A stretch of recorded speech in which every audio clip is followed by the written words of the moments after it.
What helps motivate children through research is very, very exciting because we have come to understand that there are strategies that will actually help children gain an appreciation for books. What helps children love books is being surrounded by great books and then having someone introduce them and be excited about those books for them. It also takes engaging in the book, so one part of loving books is having them around, and one part of loving books is knowing how to use them. So great teachers can help students in both of those areas. You know, helping children to love reading is a complex construct, and there's a tendency to want to oversimplify that. Certainly exposure to text is one area that has an impact.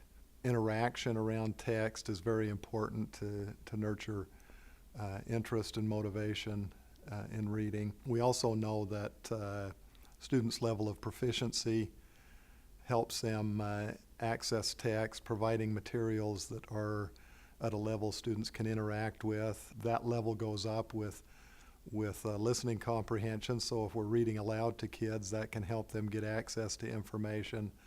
I think the key to reading depends on the student. I've seen different things work for different students.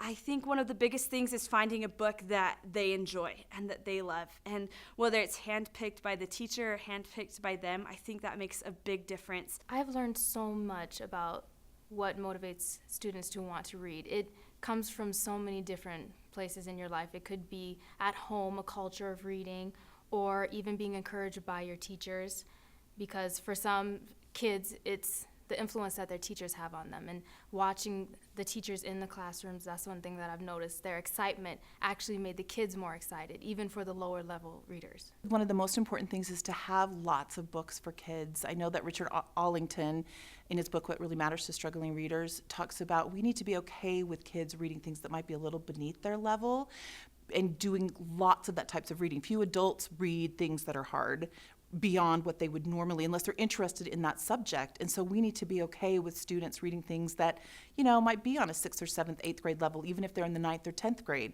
They read a lot of those types of things, and that confidence really builds. And I think it's confidence that makes readers better readers, that makes struggling readers better readers, is the confidence that they have.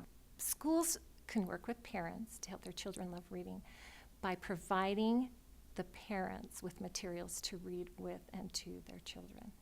So reading aloud to a child is such a delightful experience. If a parent doesn't have something to read or something they're comfortable reading with the child, that's going to be inhibited.